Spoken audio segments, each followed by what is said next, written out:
Welcome to Travel Secrets with me, Tanya Rose, the podcast sharing wisdom for fellow travellers. Each week, I ask my guests to reveal their 6 travel secrets and the holidays and adventures that surround them. I would just like to say thank you to Mason Rose, the sales and communication agency that represents some of the finest hotels around the world, for partnering with Travel Secrets, the podcast.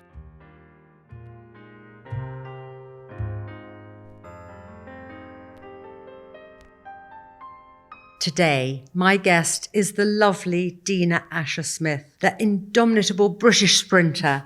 Dina is a 3-time Olympic medalist, world champion winner, and she is the fastest woman in Britain. I mean, what a title. That is amazing. Thank you. It's definitely something I'm really proud of, but that was a wonderful introduction. So thank you very much. Well, you travel all around the world with your athletics and also, I'm sure, for holidays. So I can't wait to hear your travel secrets. But before we get into them, perhaps you can just tell us a little bit about yourself, how you grew up, if travel was part of it, or how travel has impacted the person you've become. Travel is a huge part of who I am. I grew up in London. My parents are both like London based, but my dad was born in Jamaica. My mum's of Trinidadian and Jamaican descent. So we've always had like a real cultural breadth in our household.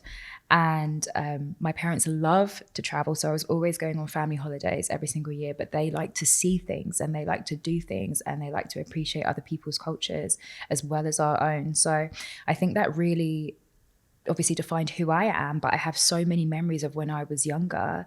Just if we were going to, well, I'll talk about it later, but if we were going to a certain place, we would go and see what that place was famous for, and we would try and understand a little bit about that country and a little bit about how the people there live their lives. And I'm really grateful for that kind of introduction to seeing the world, because I think that ultimately it makes you a lot more appreciative of just other people and the way that they are and how they choose to live their lives. And I think it also makes travel a lot more interesting. Well, I'm not going to ask you anymore because we'll go into the travel secrets and I'm sure you're going to tell us. But if you don't, then I'll ask you some other questions. I'm so excited, yeah.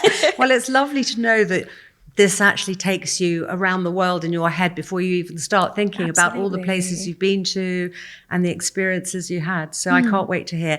Let's start with the number one destination that you think everyone should go to once in their lifetime. Okay, this one's really boring, but I stand by it completely. And even more so since I have moved to Texas to base my training recently. But the number one place people should visit is London. I'm sorry, it's London. And I know we're both British, and I feel like as a British person, we kind of go, oh, London, are you sure? But not being based here and just taking so much of like our great city for granted, I think when you're here sometimes, or you feel like you appreciate it, but you're in it and you're just kind of, like going round and round and round, you do not appreciate how beautifully unique and fantastic it is. Like even the transport, it's the variety of people, it's the variety of shops. If you want to go to the theatre, then you want to go to an art gallery, and you want to go to a concert in Camden, you want to see Beyonce, then you want to go shopping and get anything you want. You can do it all here. Whatever kind of food you want, you've got it cooked by the people who authentically, that is their cuisine because they've moved here.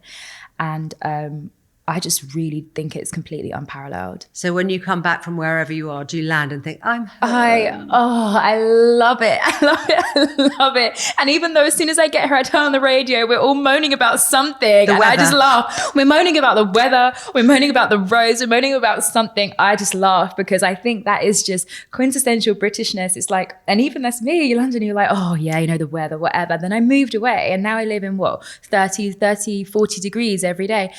I came back and it rained yesterday and I was so happy. Also because I got to wear the most fabulous raincoats. Oh, yes, exactly, which you can't wear in Austin. I can't do that. And I know that that probably isn't the most fascinating answer for somewhere that you should visit, but I firmly believe that London is the best city in the world. Like you can't tell me any different. It's got the balance of culture. It's got the balance of the modern and contemporary culture with the history everywhere you go. And it feels like the city is very much living and breathing, and you're part of a longer trajectory that's bigger than yourself. Yeah, I mean, I live in London, have done for many, many, many years, and I absolutely love it. And I travel all over the world. Yeah. But first of all, I love my own bed. Oh, so when I come home, my bed is wonderful. But I do think it's, as you say, you can go to the theatre, you can go to a concert, you can do anything, can't you? You can. Everything's at your fingertips. And I think definitely going to lots of different cities, they all have something different to offer. But I don't think anywhere brings it together quite so well as London. And how is Austin? Do you like living in Austin? I do. I think it's a big culture shift from the UK. And I think that it's just been such a different way of life. I love the sun. I love the climate. I love how the city is a manageable size. It's like 15 to 20 minutes. You can be anywhere and do anything. And the cowboy culture there is really cute. Yeah. Do they all wear their Stetsons? Yes. It's so fun. Yes. And the amount of people that I just see riding a horse down the street. Oh. Yeah, honestly, it's so normal. Like, well, it's not like every single day, but I compare it to how we see a tractor here. Yes. So like, you don't see it every day, but it's not enough to tell, it's not, uncommon enough to tell somebody you saw it. It's exactly the same. And at first I was like, I saw somebody just, go past, kind of like sometimes on their phone, like, with a hat, with a cowboy hat, cowboy boots. Oh. And I was like, wow, this is real. I'm really deep in like, cowboy country. Yeah. What is your most unexpected travel experience? My most unexpected one was Hawaii. I feel like you hear a lot about Hawaii. You think, oh, it might be a little bit overrated. I'm not a fan of that word, but you think it might be a little bit overrated because everybody talks about how great it is. Everybody talks about how beautiful it is, whatever. Then I went. Did you love it? Oh, I loved it. It's my absolute number one favorite place. Is it? Oh, I mean, minus London, but in terms of a holiday that's not my city, my favorite place ever. And it's completely worth the journey. It was a very long, very, very, very long journey, completely worth it. And it's just stunning. So when I went with a group of 5 of my very close track friends. We went to Oahu and did Honolulu and the North Shore. And then we went to Kauai and we stayed near Hanalei Bay. So we got a big kind of variety of different experiences. And it was stunning. The pace was beautiful. Yes, it's expensive, the food, the import, blah, blah, blah, blah. But you loved it. The sunsets, yeah. And that's my picture today. Oh, wonderful. We're talking about, yeah. It's just the sunset and the broad spectrum of colors that we saw. It was just such a peaceful place. And I was just so happy there, completely. Did you windsurf or surf? Oh, I tried to surf. Oh my gosh, I almost broke my back. I broke my back. You have to be so careful as well. I love water. Exactly, that's why I love water. So I'm always trying to, be in the water or swim or kayak or something. Like I just find water really calming. I love seeing water motif themes in movies, all of that. So me and my friend Laura, I hope she won't mind me talking about this, but we're the ones that were like a bit more like we want to get in the water. So we thought we would try to bodyboard or whatever it's called. We both can't do it. So Laura went off first with the bodyboard and she came back a little bit like flustered, be like, you're all right. She's like, yeah. Just calmly sat down. I was like, oh, I might have a go. And she was like, cool. See ya. So I went off. I tried to catch a wave, bearing in mind we did this in Hanalei, but the waves in Hawaii are known for being great for surfing. Terrible for beginners. If you're a beginner, don't do it. I'm telling you right now, don't do it. Or do it with an instructor. Please don't do what I did. Don't do it. And I was like, yeah, I could do this. I jumped on the little front of my board, paddle. I don't know what I'm doing. The wave literally folds me in half like a piece of paper.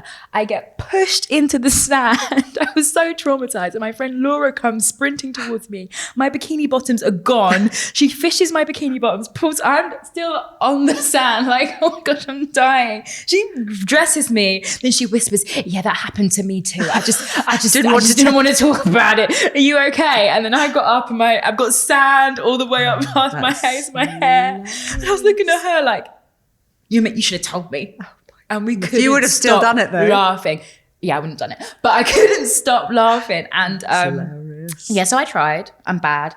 I will definitely try again. Maybe with an instructor next time. Maybe not in one of, No, maybe go to Biarritz here first, where it's not quite the big waves. Yeah, where it's not somewhere that's famed for how incredible it is for surfing for professionals.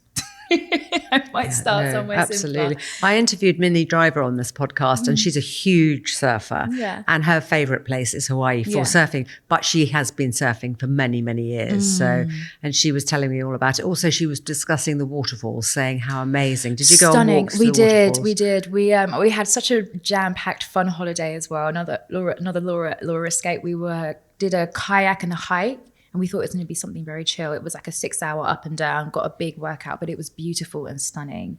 But I think my favorite part of Hawaii was actually Honolulu as a city. I was explaining to, I guess, lots of my friends, my parents, I completely understand why people kind of get here and then they might, especially if they're American, because, it's a state, they pick up the phone and they go, yeah, I'm just going to stay here.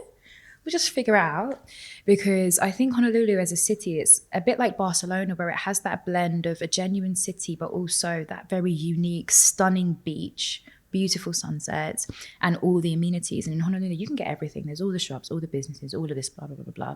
Except the pace just feels like you're on a beach. And I think it has the biggest kind of outdoor shopping center ever. Not ever, but like in the world. And, it's just stunning, and it's so calm and so peaceful, and you truly just feel really tranquil. And again, I was shocked, because you think Honolulu, you kind of imagine like just big hotels and like, but it's, I always think of Elvis films when I think of Honolulu. You know what I mean? Yeah. And it wasn't. I think it would be closer to compare it to the most beautiful side of Barcelona, if that makes sense, but just with obviously like a Pacific Island sprinkle. How wonderful. I mean, when you go on holiday, is it because it's between training? Normally it's off season. Off season, yeah. So I love, and I'm a big fan of breaks, decompression. I feel like you really have to have a good holiday to realign your mind. Any year that I've kind of just worked through or not really taken too much of a break on my off season, the next season I feel like I have to do a bit more work psychologically to be fresh. So I've just learned that you have to carve out time for yourself when you're off. You absolutely have to. And how many weeks or months is that? So between trainings, do you like 4 to 6 weeks. So I won't always go away for all of that. No, but that's the break in between. The break in between, yeah. So what is your most overrated or underrated? I know you hate the word overrated. Most people do, actually, which is really nice. So it might be that it's an underrated I'm doing underrated. I actually think that's Rome.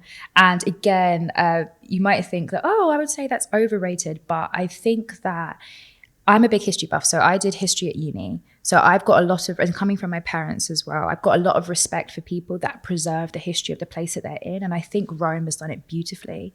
And I think that not many cities in the world have done as good a job as the Romans have, as preserving the thousands of years worth of history that they have in their city, and also making it so authentic to their way of life. And even when you have the Trevi Fountain, that is such a beautiful beat of architecture, you've got all the stores around it, so it's very livable, it's very modern.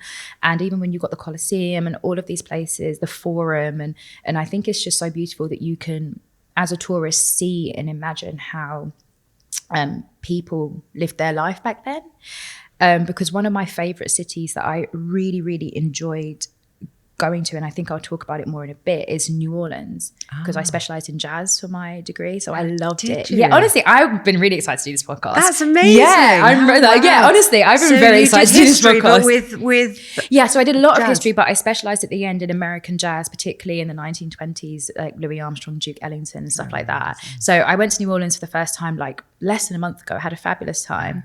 And I'll talk about that more, but I think you could definitely see the difference in the effort of preservation at some of their structures. And that's why, for me, I think Rome is even more underrated, because, I mean, the food's great, the hotel's great, you can do, it's fabulous, it's walkable, all those things.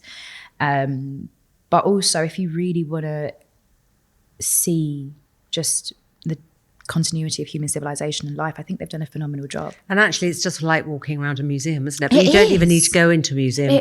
Every street corner is It's so stunning. beautiful. Yeah. You understand what I understand what I'm going saying. to Rome tomorrow morning, actually, so Yeah. I should be looking around and enjoying But they've everything. done a great job, and it's really hard to preserve. Like, it's really hard to preserve and have it as a living, breathing city, and not just have it as like, a relic.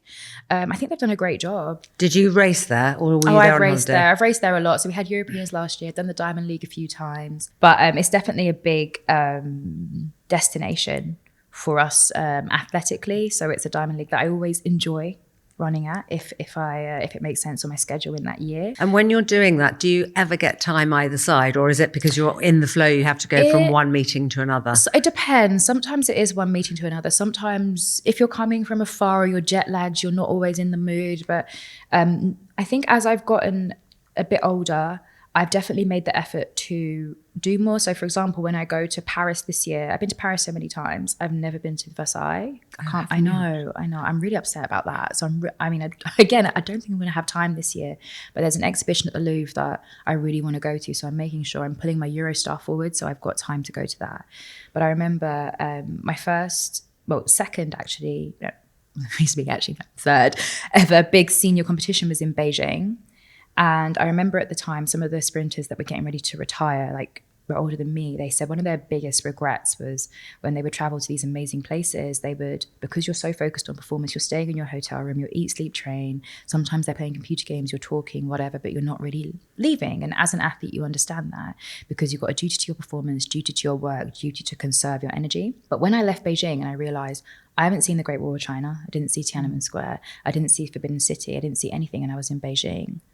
I didn't see the silk market. I didn't see anything. I was like, girl, you can't let that happen again. Yeah. Because you haven't been to Beijing. You know what I mean? Yeah. Like, I've been in the sporting term. So I've done the Bird's Nest. I still think it's one of the best stadiums in the world, the fastest stadiums, the most beautiful architecturally. Yeah, definitely one of the fastest stadium. That's more of a tracky specific. I think it's a very quick track. I love it. But I haven't been to Beijing. Yeah. Like, I haven't seen the Great Wall of China. So next time you go, you have to stay before or after. Yeah, I have to make it work. And it's not always, you've got a schedule, so you try your hardest. But if it's not possible, it's not possible. But like, I've been to Beijing, but I haven't seen the Great Wall of China. Going back to Paris, there is an amazing hotel in Versailles, in the walls of Versailles.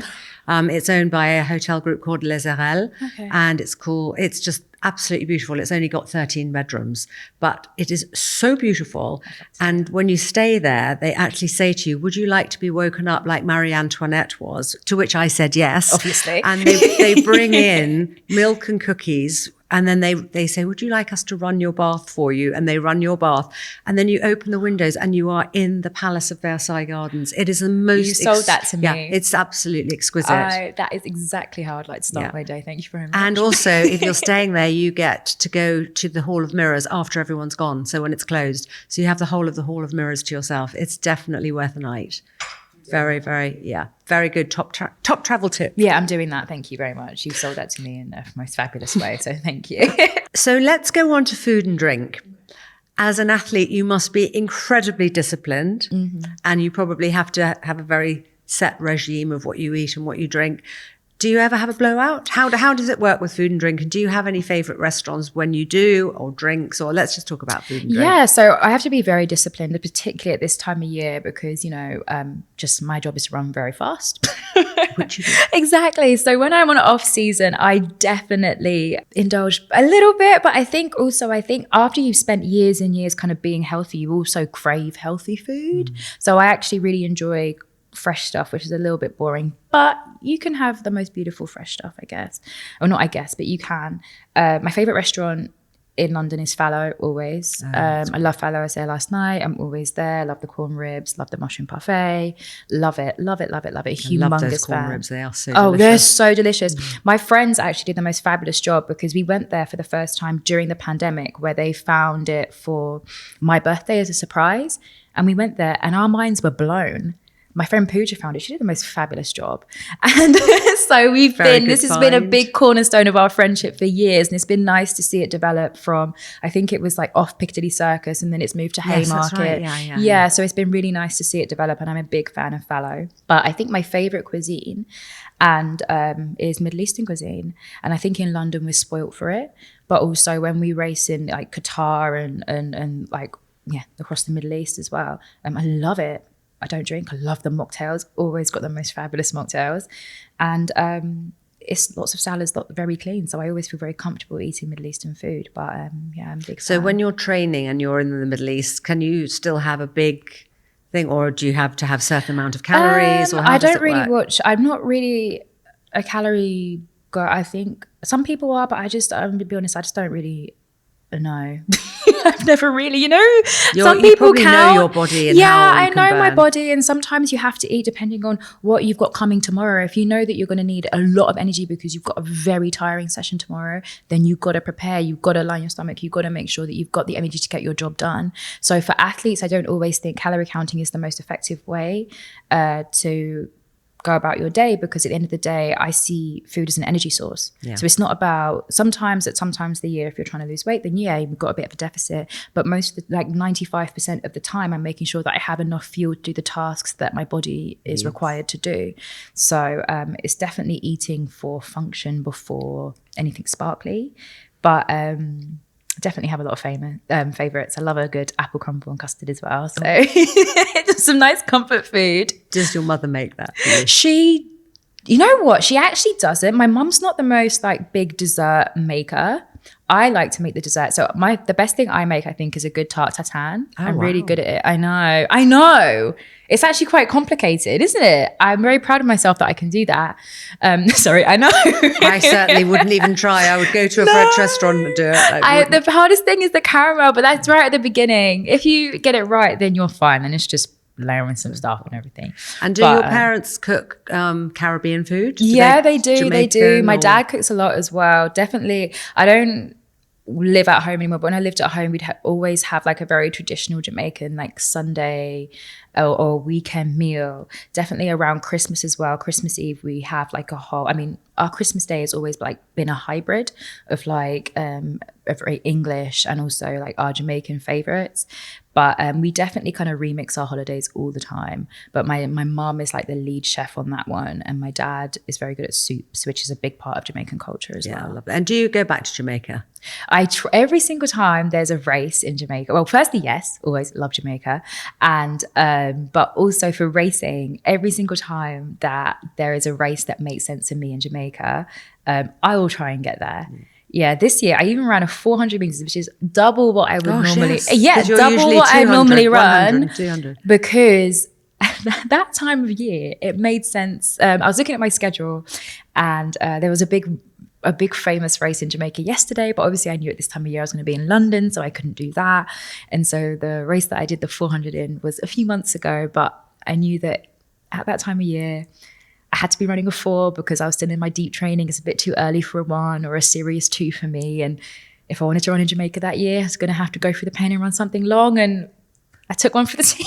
And how did you do? I did good. I think at that point I ran a personal best in that race, so I was having fun. That's fantastic. And I definitely did a good job. I ran a very strong race, and but yeah, it was exhausting. I was laid out on the floor for a very long time, but I was incredibly happy because I was in Jamaica. Lovely. And do your parents come and watch you when you go to Jamaica? They do normally. This year they didn't go because they were actually in Tobago for my mum's 60th. They're very well. My parents are very well traveled. Are they? Probably. I don't know if they're more well-traveled than me, but we can talk about, I talk about them. We can talk about them later, but they love to travel. And so my mum's 60th, she had lots of uncles and cousins and stuff. They went to my maternal grandmother's home in Tobago to kind of just, because she passed away 3 years ago. And so they wanted to make the trip to just see where she grew up and really understand, her. And they had a fabulous time, but I was quite sad. I had to miss that because of my own training schedule and stuff, but also they would normally come and watch me run. So they were in Tobago, I was in Jamaica. Did they used to watch you when you were running here every time? Oh, absolutely. I think it's easier to tell the races that my parents have not been to. Really? Then because even I ran in Philadelphia last week. My mum was there. I'll be in Oslo, Stockholm, Paris in the next like 10 days. Absolutely, I'm going to see them at Lit At, or if not like half, if not 2 out of 3. Wonderful. But they love it. They've always been travelers. They're people that even when we were younger, they prioritized their spending their money, their holiday to widening their horizons and traveling, Seeing the world. Yeah, so I've always been the child that was on a long flight from like 4 years old. Just as well. Yeah. So we've been really excited to do this podcast. Yeah. What is your top travel tip or travel secret? Travel secret, I think much the theme of what I've been talking about is make sure you see the place.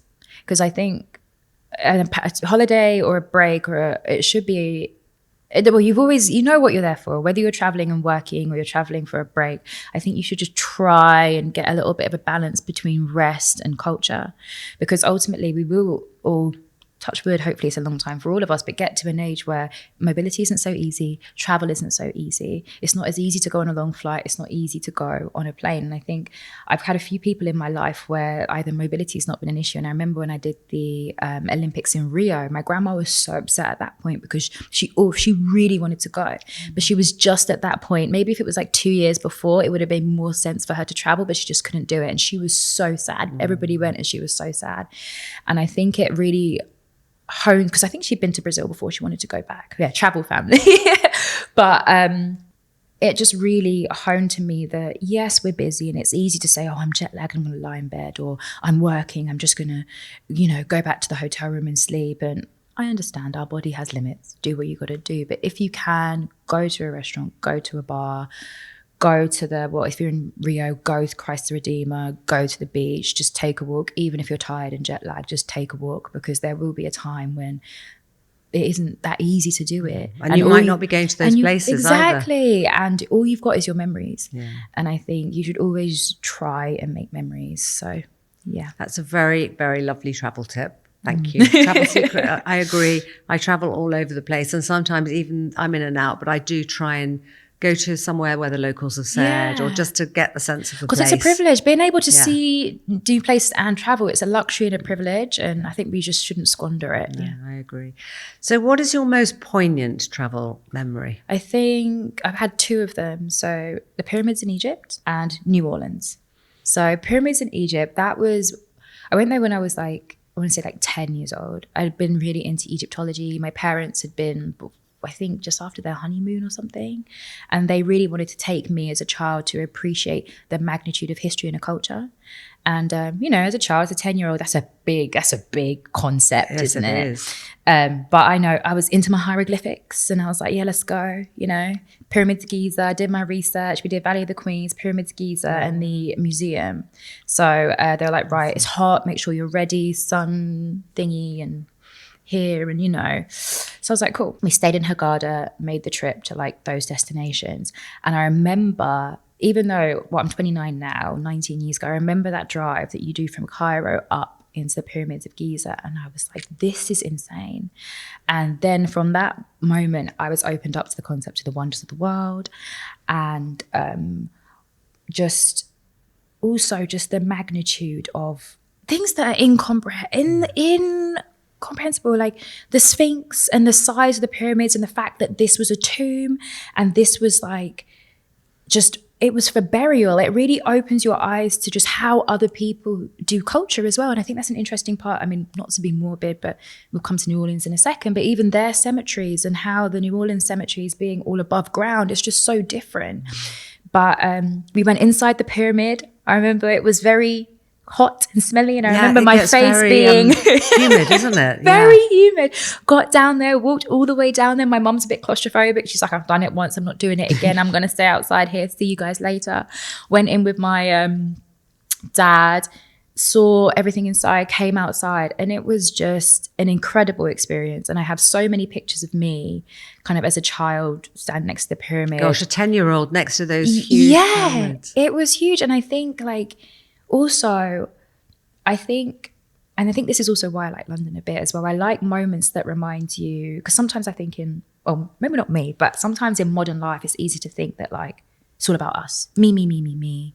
how fabulous am I, blah, blah, blah. Like not always, but it's, you think about self-maximization and all these things, but sometimes I think it's useful to be reminded that you're part of a large trajectory. Life has been great before you, it's going to be great after you. So just, do your best, don't overthink everything, and be very a steward of the world, I think, and whether we're looking after climate or anything like that, I think it's very important. And I think the pyramids very much, and the whole of Egyptian culture, I guess, very much solidified that for me, because they're incredible. They are. They're 2,000-3,000 year olds? Yeah. Right, it's and amazing. they're fine. What, the little gold cap isn't so gold anymore? Okay, it's been 3,000 years, that's fine.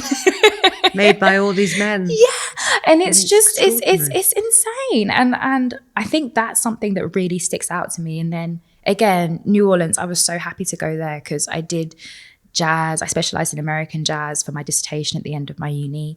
And it was somewhere that I always wanted to go to just see this kind of layering of different cultures and how that affected just the city that they're in today. I got to see Congo Square. I got to experience the food. I got to see the French Quarter, and I got to appreciate a very unique American city.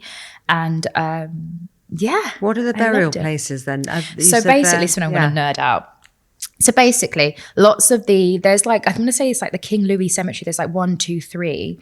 And they're from, I think it's like the 1800s or the turn of the 19th, or the early 20th century, so 1900, whatever. And basically, have you ever seen like the originals, Vampire Diaries, anything like that? And they have a scene where they're like running through a really creepy like graveyard where the graves are like all like kind of mausoleum types and they're raised above ground, probably was shot there. So in these like enclosed cemeteries, I guess kind of imported from France, there was like a culture of the graves being above ground, and they're like little houses, little tombs, and it's just so different. And it's very much, I didn't do the tourist trip inside because I like it, but also I was a bit creeped out. Yeah. So I didn't do the tourist bit inside, but I definitely like peeked in the gate, peeked over the wall, and I understand the history of it because I studied it. But it's just such a thing that it's just very unique to that space, and it speaks to just the French culture in that place. But they've got that French influence, Spanish influence, obviously a big African American influence. They've got a Cajun influence, then they've got this Americas coming in as well. So it's a very, very unique city, and I loved it, and I loved all the jazz as well. I have not been to either. I've been to... You have to do the pyramids. Well, I have done the pyramids. That's not true. I have. But I was staying in Hurghada as well. I was actually doing a diving holiday. Oh, that's great. Which was lovely. Yeah. And I went in, saw the pyramids and came out. What I would love to do in Egypt is the Nile cruise. Yes. Take a small boat with some friends. Yeah. And then go up to Luxor and yes. do that. That would be I think I've done Luxor. To do. I've done Luxor. Yeah, you have to do it. I think it's great. And I think that... I think Egyptology, I think the fact that we know so much about ancient Egypt, I think that's also testament to how hard people in that country, in that culture have worked to understand, not only understand, but also preserve their history. And it's fabulous. And New Orleans is definitely on my bucket list, as is Nashville. Not Austin for the music, but Nashville. Yeah. I really want to go to Nashville. Have you been? I haven't been, but everybody's saying that it's amazing. And I think I hear a lot about it because I think Nashville and Austin, even though they're, in American terms, they're very close, but for us Europeans, it's still like a 2-hour flight. But people often do both, but there's multiple Yeah. flights a day going each way. It's very much, they're kind of like a twin city, not officially, but like a kind of a very muchness. I want to see Dollyland though. So do I. Yeah.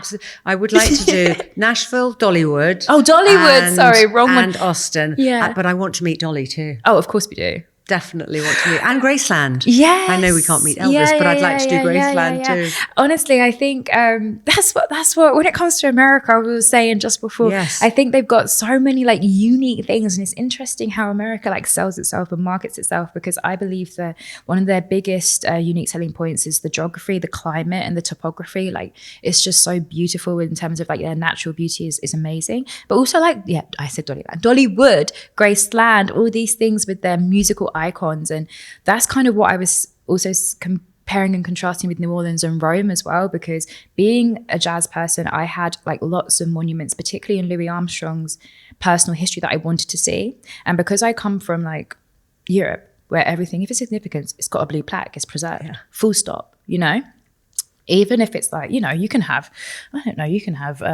an author's house preserved, And so kind of turning up and understanding that the birth of a music form that came from such a varied and interesting background and influenced so much of like the music and the culture and the pop culture that we have today, and did so much for race relations in the US as well. I was like, oh no, why haven't you preserved this club? Why haven't you got a little plaque? And it was only 100 years ago. Like, if you've got some countries is doing, Rome is doing thousands, Egypt's doing thousands, you can do 100 years ago. So there was some stuff I was a little bit sad to see that like some of those places that were very iconic weren't preserved. And I also feel the same about the big jazz scene in New York. Like some of the halls and stuff, they're not as well preserved. Like I get a bit sad about that, because I think that is a very unique kind of American cultural thing that they could be really honing in on. But yeah. And also, as you say, that whole journey between one place and another in the States, it's so different. So different in LA so and unique. The Pacific Highway up to San Francisco is beautiful. Yeah. And then you've got the Grand Canyon, which is amazing. There are just so many places to go. Yeah, we've done San Francisco. The Golden Gate Bridge is huge. Yeah. So, I mean, you've been to so many wonderful places. I asked you to bring a photograph that sums up travel for you. Yeah. And can you show me a photograph or a few photos and then tell me what that means? I wish I'd brought my Egypt one now, because now I'm thinking about that. But I think I chose a little bit of Honolulu. This is Honolulu from, honestly, so standing outside a restaurant. Exactly. That's amazing. In the middle of their city. Most of it is Hawaii. So Hawaii, just mainly because it was so tranquil and so beautiful. And I think it was a good example of a place that it's very well talked about. Everybody goes on about how beautiful Hawaii is, so much to the point you might think it's overrated. It's not. It's not. I'm somebody who, I don't always like to go back to the same place twice, because I just think there's so many more things to see always.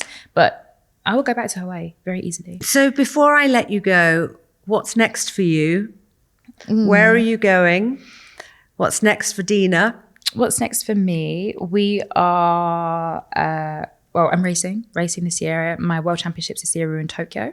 Very excited to go to Tokyo. Have you been to Tokyo? I've been to Tokyo, but we went during COVID, so we didn't really get to see much.